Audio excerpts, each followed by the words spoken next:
It's Monday, January 11th. Welcome to Market Foolery. I'm Chris Hill. Joining me today, it's Jason Moser. Good to see you, my friend. Good to see you. We got a lot going on this Monday. We've got a financial deal in the works. We've got increased guidance from one company. We're going to talk IPOs. We're going to get a quick preview of big bank earnings. But I'm going to start with a statement I've said a couple of times recently, which is that on this show we focus on business and investing. That's what this show is. But given the events over the weekend, I have to start today with something that is outside the realm of business and investing. And I am referring, of course, to the Cleveland Browns stunning the sports world by going into Pittsburgh and drubbing the Steelers 48-37. Are you kidding me? I thought there was something wrong with my ESPN app when I looked at my phone and it was 28-0 in the first quarter. This is crazy. That was impressive. And Chris, I mean, I'm going to say this now because sports betting is legal and we're seeing the proliferation of it everywhere. Proudly, for all of you Cleveland Browns fans there, I know that the Browns were the underdogs. I took the money line on the Browns yesterday, so I'm a happy camper. I took the over and the Browns on the money line. So yesterday was a good day. Oh, it's one more reason I'm sad we're not in the office, because coffee would be on you today if I had known that. That's right. All right.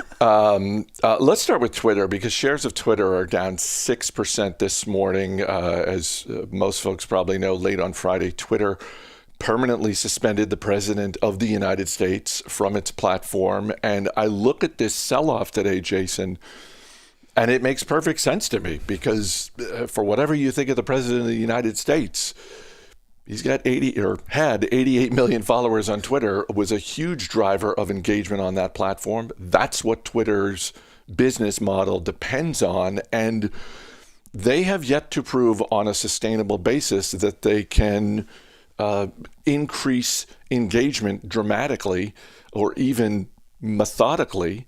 And so I understand the sell-off. Yeah, and I mean, it was a little bit worse earlier in the day. I do agree with you. I mean, regardless of how you feel about what's played out here, I mean, the fact of the matter is that Twitter has certainly benefited, the business has benefited from his presence over the last 4 years. And this is the danger of relying on politics. Whether you want to or not, Twitter is a platform that is probably known for politics more than anything else. I mean, we obviously have a robust investing community on Twitter, but I really do think politics overshadows all of it. So the problem is when you have such a large presence in the political spectrum, you're going to make decisions that alienate half your platform, almost always. And so there's no question that this decision that they've made, and this was not a unique decision, right? We've seen this decision made across many platforms, but this is the kind of decision that's going to alienate ultimately half of your users. Yeah, President Trump had 88 million followers, and to put that into context, in Twitter's most recent earnings release, they reported average monetizable daily active usage, right? That's that metric they use now to basically measure engagement in terms of the business.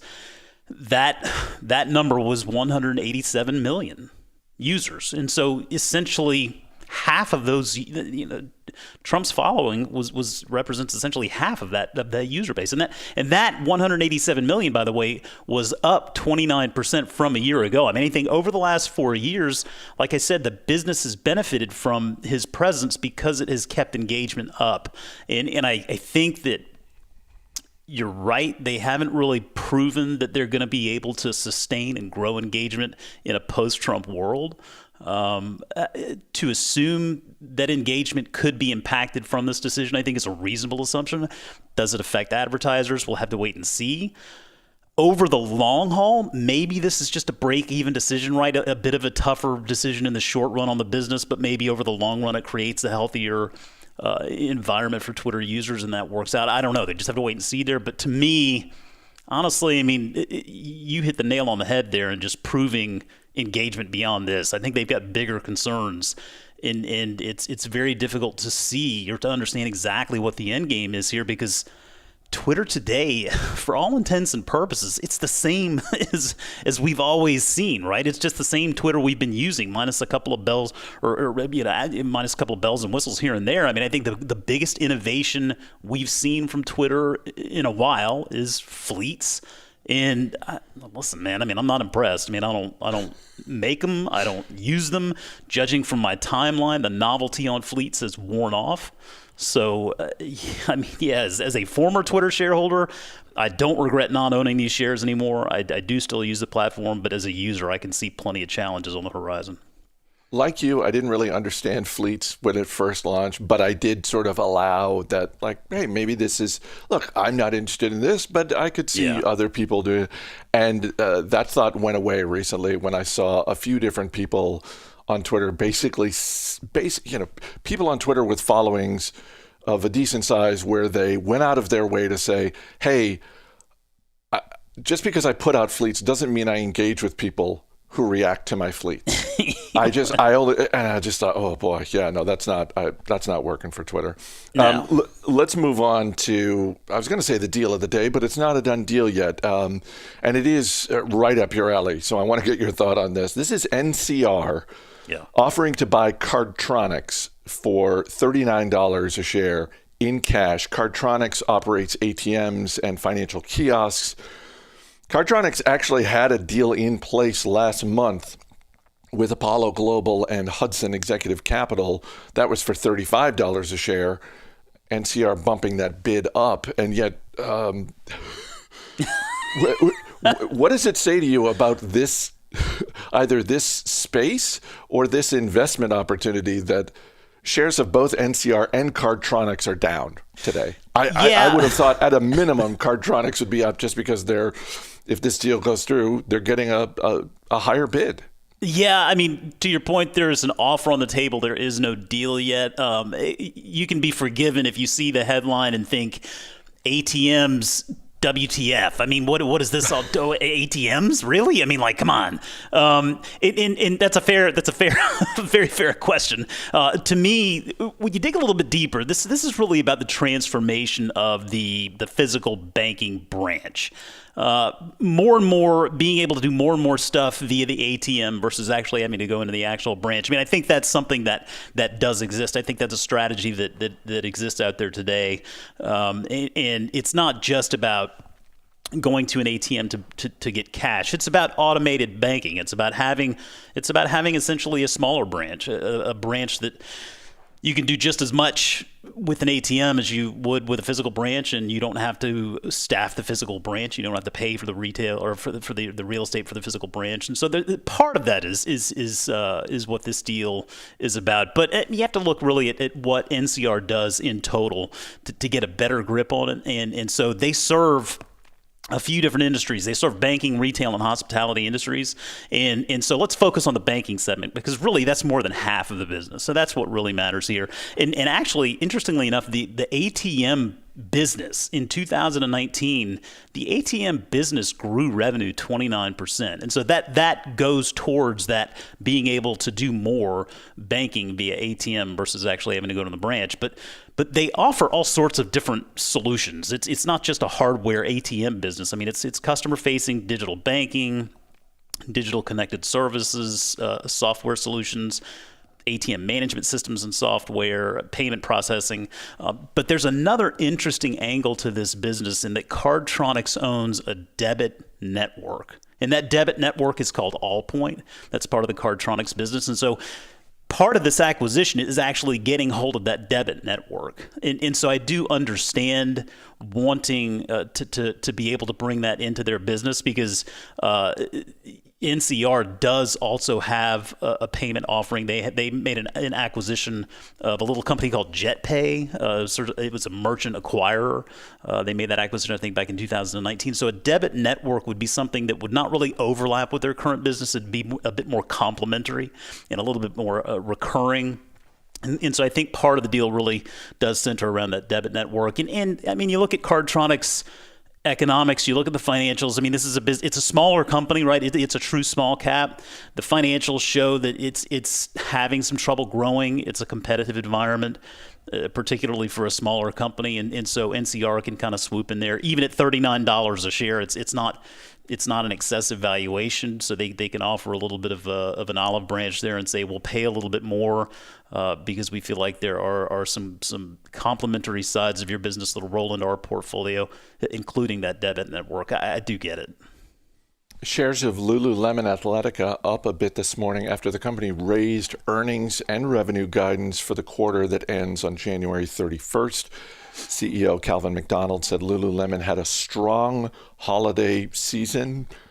How strong? I guess we're going to find out next month, but a nice reminder that before earnings season really starts to heat up, we're going to start to hear more of this from retailers. We're going to start to get more tea leaves from not just sort of specific retailers like Lululemon Athletica, but the general ones like Walmart, Target, Costco, et cetera.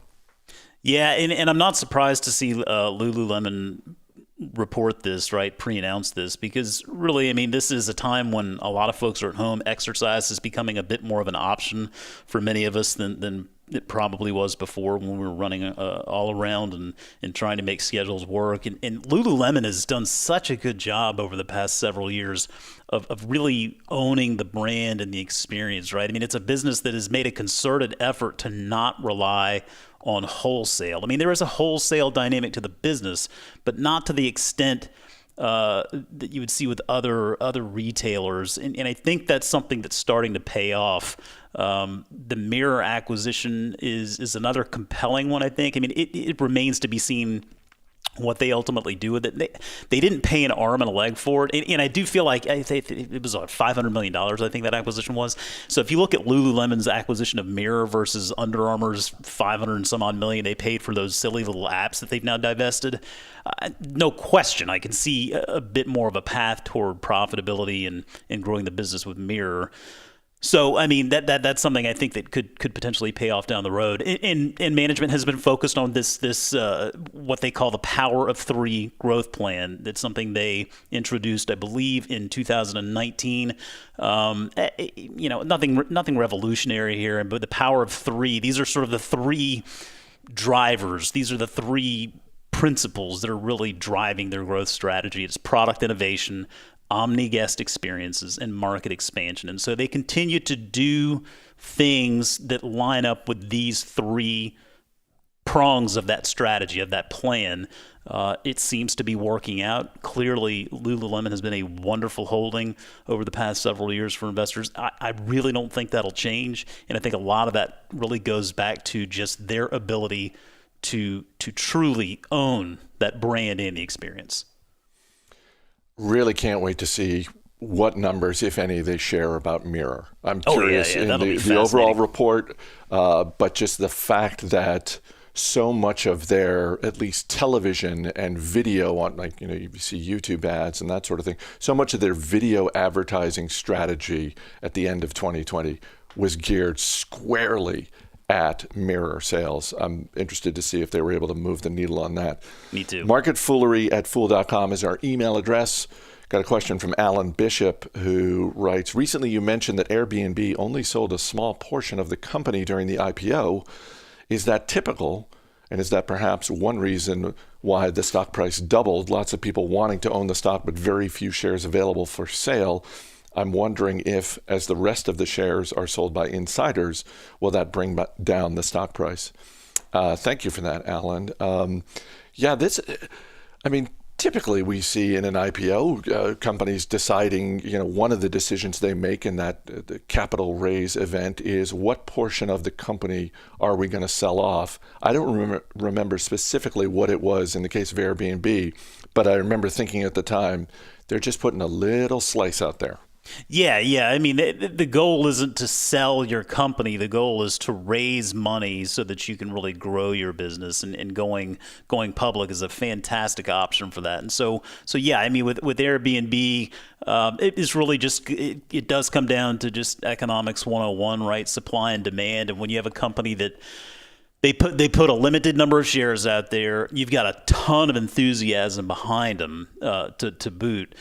You're going to see demand really ramp up on a very limited supply of shares, and so that to an extent is normal. I think that's what makes it so difficult with some of these IPOs to really price them effectively, because you have to try to gauge not only the psychology behind investors at the time of the IPO, but also just generally market conditions. I mean, anything can happen at any given point in time. Information travels so quickly. But to your point about owners selling off some of their holdings as lockups expire, there will be more shares will become available. It's always something to keep in mind. I mean, lockups are something that they make good financial media fodder. Because in theory, as lockups expire and more shares are available, then you would see some selling, which would drive the price down. But by the same token, we know the market is a forward-looking mechanism. A lot of times, I mean, that stuff is kind of priced into it, right? I mean, that's not unknown information. That's information we all know. It's information you can find in the 10K. So we probably don't see that big of a movement on lockup expirations as maybe we once did. But I mean, regardless, I mean, I think it's something very common. It does boil down just to supply and demand, and right now, the demand for those Airbnb limited amount of Airbnb shares is high. We also got an email from Jay in Columbus, Ohio. He writes, "I did some boots on the ground research. It appears that Chipotle's new cauliflower rice is a hit. The guy behind the counter said it's sold out and seems to be popular already." Hey, you folks out there like that cauliflower rice, huh?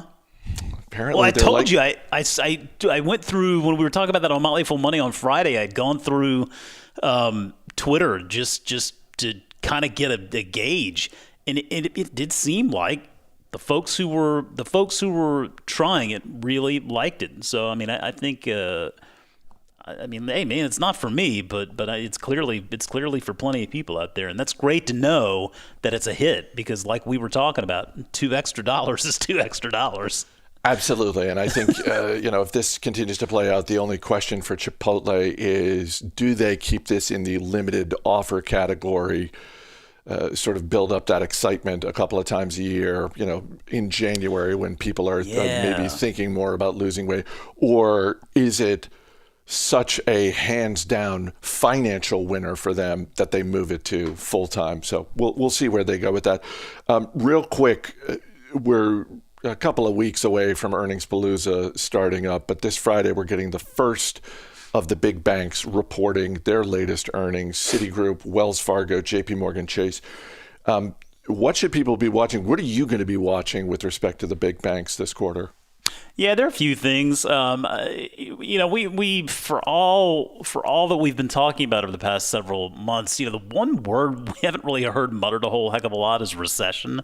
But the fact of the matter is, we're technically, I guess, still in one, right? I mean, it'd be interesting to hear the views on current financial conditions, right? I mean, it was a call back in December for JP Morgan, where Jamie Dimon, the CEO of JP Morgan, was very adamant. He said, listen, we need another stimulus package. I mean, this is not something that's up for debate, and it really is something that they need to see happen. And so, I mean, as we kind of plow through this recession and start to come out of it, I mean, I'd like to hear the perspective there on kind of where they see things going, and along with that, I mean, clearly the political landscape has changed significantly in a very short period of time here. And so understanding leadership's views on, not only the new administration, but really the new landscape of the Senate and how things may or may not get accomplished in D.C. I mean, a lot of these banks were kind of put on hold for a little while in what they could and couldn't do. And then what we've seen over the past several months is a lot of these banks have been reserving a lot of money because of the current recession, of current economic conditions. I mean, there are probably going to be some write-offs that they have to be able to cover. But by the same token, they're starting to look a little bit more forward, particularly if we get that if we get continued stimulus.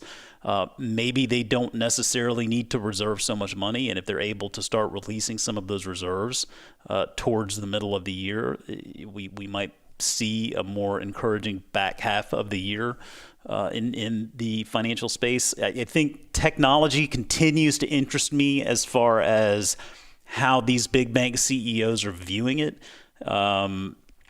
I mean, Jamie Dimon on that same call, he called out companies like PayPal and Square and even Google, and talking about the investments that they've been making and how technology is changing the space so fast. And he said something to the extent of, if you have any complacency about that technology, he said you're a little crazy. And so I think he's got that Square in his sights there, making sure that J.P. Morgan at least keeps up with the advancement in technology. And I think the other big banks will do that as well. And then finally, I think the one that just sort of stands out to me, and this is a shout out to Matt Frankel, my partner in crime on Industry Focus Financials. Last Monday, he called out Wells Fargo as his top stock for 2021. Which was an interesting one. It's kind of a value play there, because Wells Fargo is the one that really the Fed really put the hammer down on Wells Fargo earlier in regard to dividends and buybacks, and this company tried to reshape its culture and all of these problems they've been having over the past a couple of years. And so it does seem like things are starting to turn around. They're starting to run into that nice problem of excess capital, which means they're going to be able to start buying back shares. They're going to be able to keep paying that dividend, ratchet that dividend up a little bit. So I'll be paying particularly close attention to Wells Fargo, because it's the one big bank of the all it's trading at a discount to its book value. I mean, it's actually trading under book value and at a discount to its peers. So there's a lot of potential there if things continue to brighten up here in 2021. Be interesting to see if somewhere in the next couple of months we get wind that Buffett has maybe bought a few more shares of Wells Fargo. It could be a shrewd investment. He's a pretty shrewd investor. Jason, thanks for being here. Thank you. As always, people on the program may have interest in stocks they talk about, and the Motley Fool may have formal recommendations for or against, so don't buy or sell stocks based solely on what you hear. That's going to do it for this edition of Market Foolery. The show is mixed by Dan Boyd. I'm Chris Hill. Thanks for listening. We'll see you tomorrow.